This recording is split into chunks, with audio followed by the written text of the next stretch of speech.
The bulk of Jennifer McCabe's testimony came during cross-examination. The defense is trying to show the jury that she is part of this conspiracy to frame Karen Reed. My testimony is, an officer was asking her what his name was and different things about him. And at that point, she was saying, I hit him, I hit him, I hit him. Which officer? I do not recall. This brings us to the next question in our investigation. Was Brian Albert's behavior suspicious? Question, is the homeowner gonna catch any shit? Answer, nope. He's a Boston cop too. Witnesses to John O'Keefe's death take the stand one by one. They deny knowing anything about John's death besides the fact that Karen Reed said she hit him. But Karen's team has evidence to prove that she didn't. Who was in the house when John died, and who is covering up for them?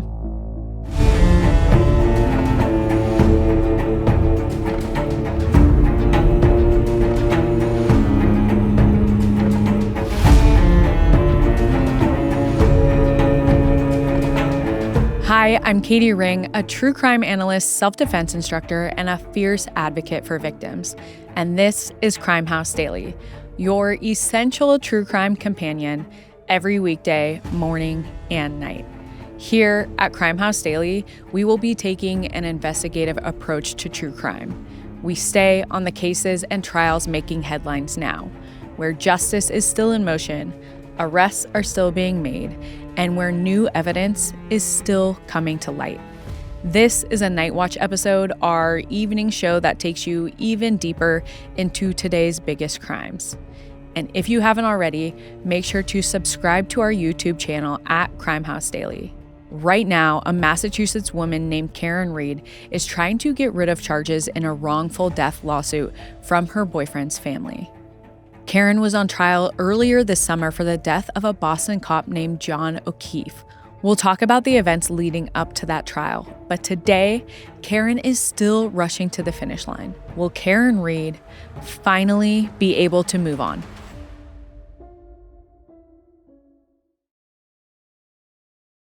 Okay, quick recap of the last episode. We started with the anonymous call Karen's lawyer, David Yannetti, received from an unknown number. The one where the caller told him that Karen was actually innocent and the real killers were inside 34 Fairview, the house whose lawn John O'Keefe was found on. This leads their team down a rabbit hole to craft a third-party culprit theory to convince the jury that their client is innocent and someone else was responsible for John's death. The trial starts with opening statements on April 29th, 2022. Countless people tune in to watch the defense team present all of the suspicious activities the people inside of 34 Fairview were up to after John's death. For all of those details, make sure to go back and watch episode 2, but these are some of the top hits. First off, these people, who should just be regular witnesses, are oddly hostile. They don't seem to recall anything at all, except a few details about Karen, and they don't explain why their stories keep changing. They have a shocking amount of butt tiles. They get rid of their phones the day before they're subpoenaed to preserve them. They get together to create timelines. They call each other. They have extremely suspicious group chats. They sell their childhood home, and they rehome their family dog of 7 years. So all of this is suspicious, to say the least. But the question is, why the shady behavior? Well, the defense theory goes like this. Around midnight on January 29th, Karen dropped John off at the Albert house. Once he was inside the house, John got into a fight with someone. The defense hints that it could potentially be one of 3 people. Could it maybe be Brian Higgins, the man Karen was texting on the side? Was he frustrated Karen had ghosted him and then was ignoring him at the bar? And he wanted to confront John to tell him what was actually happening and get back at her? Could it be the homeowner, Brian Albert, the hot-headed cop with prior allegations of swinging at another cop? Or could it be Colin Albert, Brian Albert's nephew, who, despite claiming he had never been in a fight, except with his brothers, was caught fighting and making violent threats on video? He also had suspicious cuts on the top of his knuckles that he claimed he got from falling on the ice when landing with a closed fist, which many argue would never actually happen. Then there's the dog Chloe, who had been rehomed after the incident. John had marks on his arm that looked like dog bites or scratches. Did she interfere and try to protect someone? The defense then claims that it was likely that the people inside the house didn't mean to kill John, but when John fell and hit his head, the injuries were too far to recover from. And this is a house full of cops who know in cases like this, intention doesn't matter. And if they don't make this look like an accident, someone inside the house is going to jail. So they drag him and leave him on the front lawn. And we're originally going to blame the plow driver. But when Karen started freaking out the next morning and asking if she could have done this, they found the perfect scapegoat. This may all seem a bit far-fetched, but the defense also points to Jen McCabe's Google search for Haas Long to die in cold, before John's body was even discovered. And this does become a battle of the experts later on, but it still does not look good. They also bring up the butt dials and the group chats corroborating their stories that we went over in the last episode. Let's just say nothing is adding up, and something smells fishy. But the suspicious behavior of the partygoers alone isn't enough to convince the jury and the public of their theory. But when they start diving into the details of this investigation and all of the missteps of almost everyone involved in this case, many members of the public are convinced that this may actually be a full-blown conspiracy and that Karen Read is, in fact, being framed. And things only get worse for the prosecution when the defense introduces one of the most controversial characters in this entire case, the lead investigator, Michael Proctor. If you watch any detective show, you know how crucial it is that law enforcement officers recuse themselves from a case if they have any conflict of interest, because it can taint the entire investigation and lose the trust of the public if they do. The Canton Police Department ended up recusing themselves when they revealed that the lawn that John was discovered on belonged to Brian Albert, the brother of one of their own officers, Kevin Albert. So the case was passed off to the Massachusetts State Police, and a trooper named Michael Proctor takes on the role of lead investigator. And Trooper Michael Proctor will become one of the most notorious figures in this trial. Quick background on Michael Proctor: he has been in law enforcement for 12 years. He has a wife named Elizabeth, a young son, and a sister named Courtney. The case was handed over to the Massachusetts State Police, and specifically Michael Proctor, because he wasn't supposed to have any ties with anyone involved in the case. But after Yannetti got the tip, Karen starts browsing social media to find ties between the McAlberts and the new investigators in the case. And it turns out that Michael Proctor's family and the Alberts are good family friends. Take a look at this picture from July 15th, 2016, which shows Michael's mom at a birthday party with Colin Albert, Brian Albert's nephew, and Chris Albert's son. Listeners, you can see that image on our YouTube at Crime House Daily. Julie Albert, Colin's mom, also has connections to the Proctors. Julie went to Michael Proctor's sister's wedding and babysat her kids. She also called Courtney many times when Karen was arraigned in February 2022, and she babysat Michael's son just 10 days before John died. In other words, their connection was fresh and thriving. But here's the real kicker. Alan Jackson reveals that on February 1st, just a few days after John died, Courtney sent Michael a text that said, quote, "Just saw Julie, and Julie said, when this is all over, she wants to give you a thank you gift." And Michael told her to get his wife Elizabeth one instead. Possibly a way to avoid accusations of a bribe. So let me get this straight. Julie Albert, the mother of a violent boy who was at 34 Fairview on January 28th, wants to send the lead investigator of the Karen Reed case a thank you gift? If that's not grounds for a conflict of interest, I don't know what is. And that's not even the most disturbing thing the defense finds out about Michael. After Michael seized Karen's phone for the investigation, he started looking through it for things unrelated to the murder trial. When Karen's lawyers got access to Michael's phone, they found out that he had texted his cop buddies, including his boss and his boss's boss, quote, "No nudes so far," which means he was looking through Karen's phone for nude pictures of her, the woman he's trying to put behind bars. He's supposed to be looking for evidence for John's killer, not intimate images of the main suspect. While on this case, Michael also says some horrible things about Karen.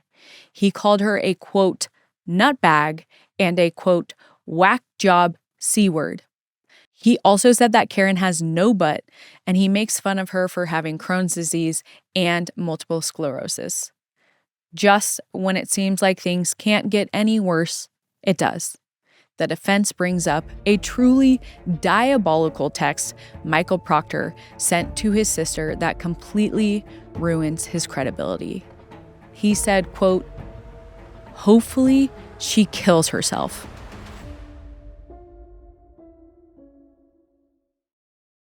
So the lead investigator in Karen's case said that he thinks his number one suspect should commit suicide.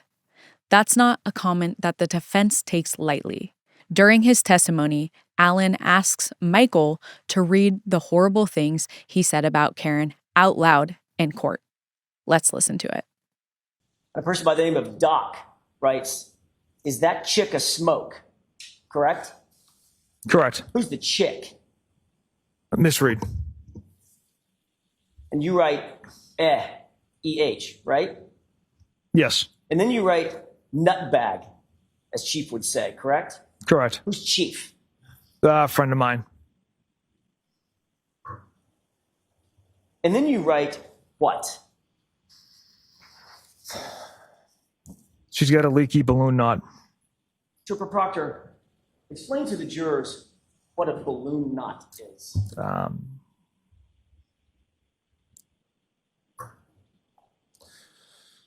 Your essentially, I guess, your rectum area. Your anus? Yes. That's what you were referring to about Miss Reed? Yes.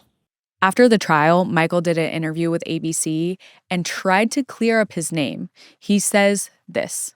At what point did you develop such strong negative feelings about Karen Reed that you would say things like, hopefully she kills herself, or calling her the C word? Those feelings developed as the case went on. I mean, can you see how people might think, he was caught in this instance speaking about a suspect in this way. Maybe it's happened in other cases as well. I 100% understand why people would think that. But when you have, a fellow police officer around my age, 2 kids of his own, it generates an emotion. Don't worry, Michael isn't getting away with this behavior, because after the first trial, Michael was suspended during an internal investigation into his behavior. And on March 19th, 2025, he was formally fired because Canton PD found out he was drinking on the job. Michael isn't the only law enforcement officer that is acting shady. His boss, Sergeant Yuri Buchanek, who was on the group text about the no nude so far, actually gave a thumbs up to that no nude so far comment. The fact that Proctor was not reprimanded for this behavior tells you a lot about the culture of the Massachusetts State Police. Despite the Canton police recusing themselves, Proctor and Buchanan tow Karen's car to the Canton police station instead of the Dighton police station, which was much closer to Karen's house and would have been a much easier trip in a blizzard. It seems like Buchanan is also covering up for one of the characters in this story, Brian Higgins.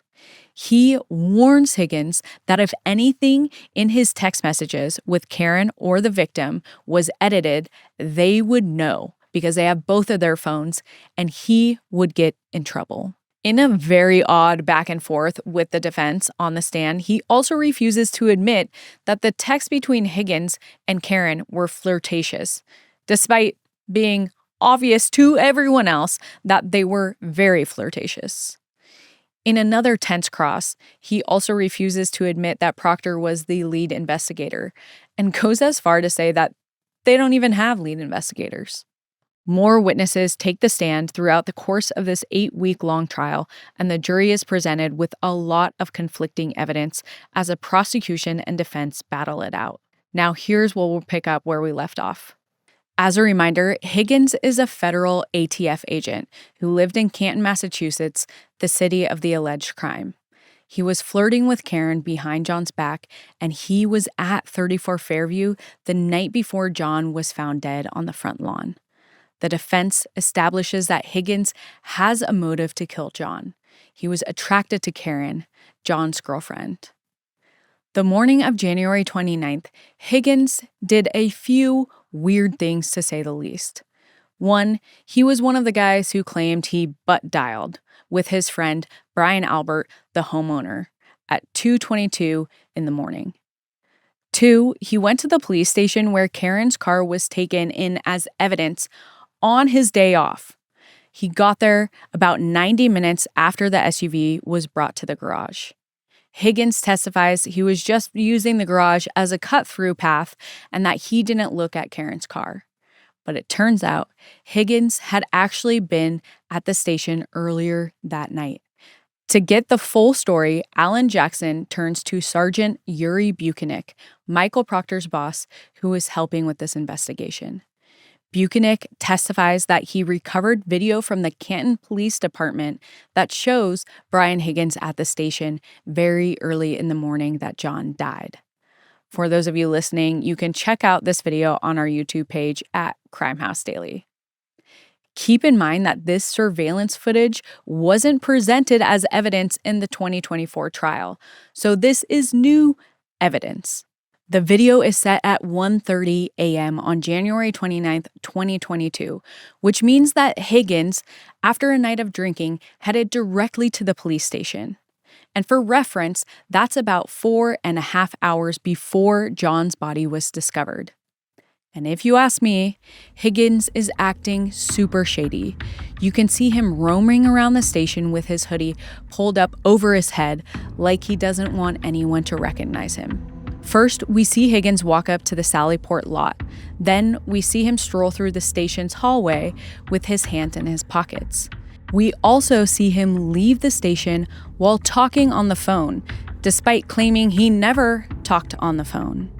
And this all happens within a 5-minute span. Let's rewind.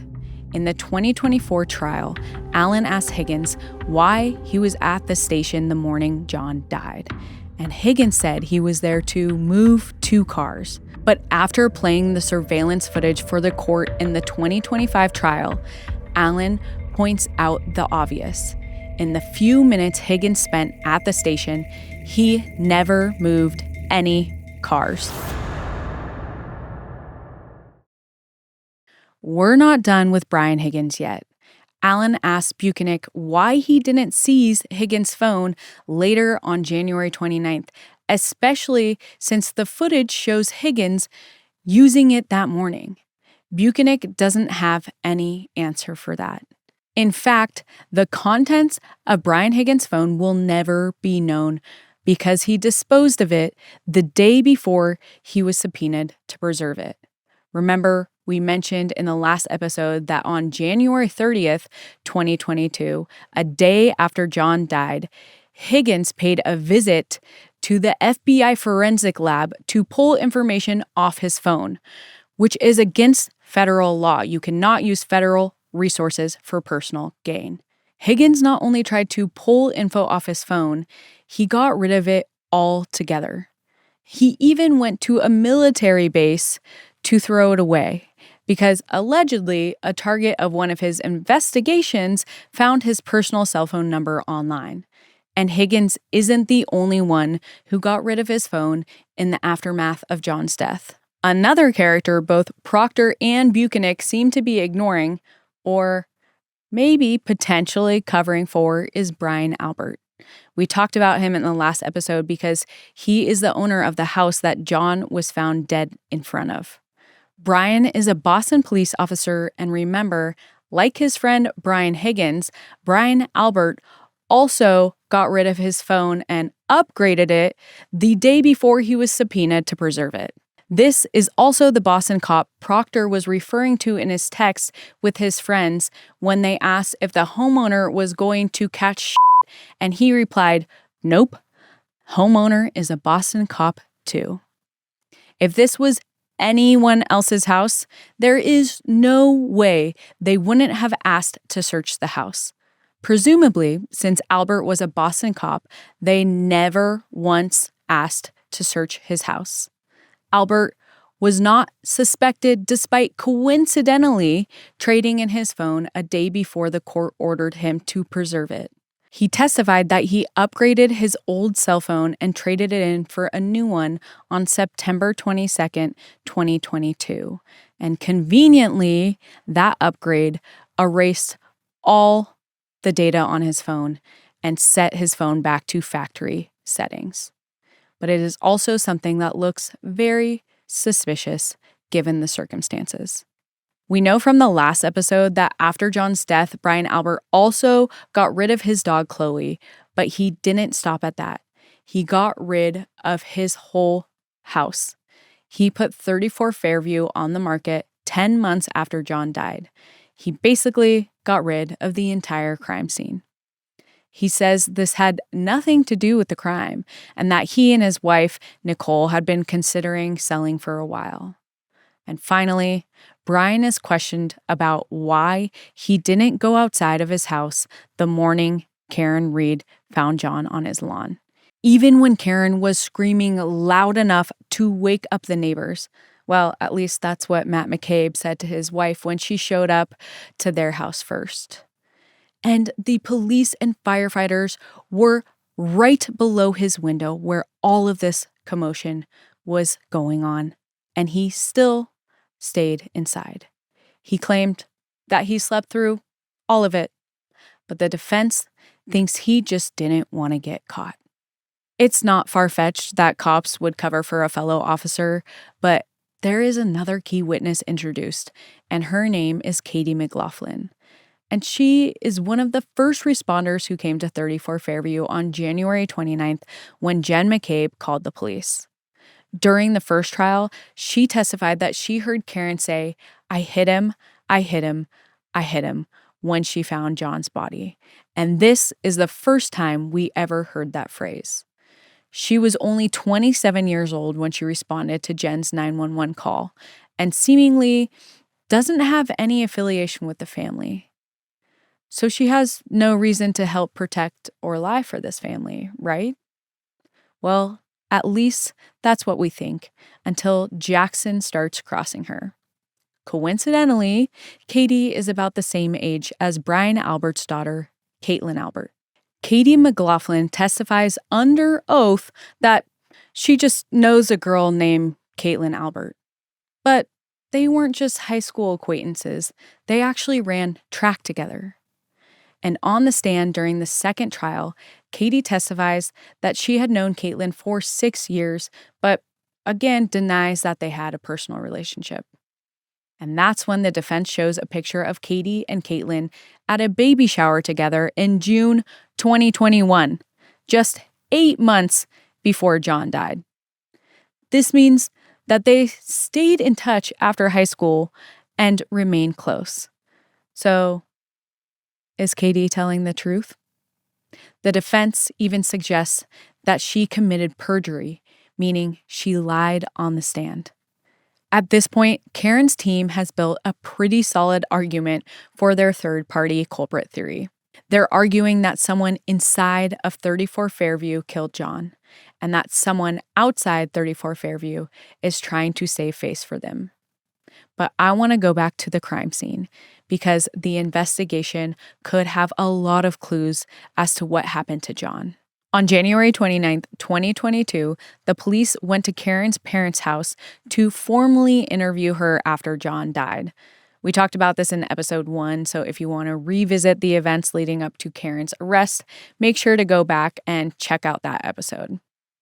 Sergeant Nicholas Barros, who was one of the first people to see Karen's car when they questioned her, said that the taillight had a hole missing from it that was about the size of a dollar bill. But get this, by the time the police actually pictured it in the impound lot, the entire taillight was completely shattered.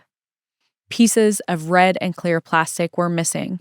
There were scratches on the back bumper, and there's a dent on the trunk tailgate. The defense is suggesting that maybe someone inside the house, like Brian Higgins, or maybe one of the investigators, like Proctor, further damaged Karen's car and placed the pieces in the snow between January 29th and February 4th. When asked about the damage to her car, Karen's defense team shows a video of Karen on January 29th leaving John's house in her car. At that point, she had just realized he's not home yet, so she leaves to find him. If you're listening to this, you can find the footage on our YouTube at Crime House Daily, but let's watch this video closely. Karen is in her big black Lexus SUV. She puts the car in reverse, and then she bumps into John's car with her right rear taillight at 5:07 in the morning. The same taillight that was broken. And the defense argues that her damaged taillight is from this slight accident, which she made in a rush to go find John. And the evidence, or lack thereof, might support this theory. The shards that the investigators say they found at the crime scene didn't have any blood or DNA on them. If Karen really did hit John, wouldn't there be some traces of him on the glass? Besides the absolutely shattered taillight, investigators find a strand of John's hair on the back of Karen's car that has curiously stayed perfectly perched through an entire tow during a massive blizzard. They also find a few pieces of glass, also curiously perfectly perched on the bumper of Karen's car that did not slide off during this tow in a massive blizzard. So let's turn back to the crime scene. If someone tampered with the evidence, the defense needs to prove how they did it. And the defense has a pretty good explanation for that.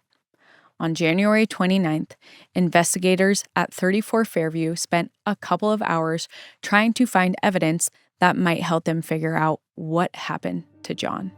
Since it was snowing that day, they needed to clear the snow to search the ground, so they decided to use leaf blowers to clear the area. And despite this not being commonplace, they were apparently very proud of this. But after clearing the area, they thought they found a piece of Karen's car, but they didn't. It was actually a broken cocktail glass, and they later found out that John had taken a cocktail glass from the Waterfall bar before he left to go to 34 Fairview. Investigators didn't find anything the first time they checked the property. Not a single piece of taillight was ever found this first time around. The snow starts coming down even harder, so they are forced to stop and take a break. And the crime scene is left unattended all day until hours later at around 5:30, a different investigative team called the CERT team comes back. And get this, they magically discover plenty of evidence that could frame Karen Reed.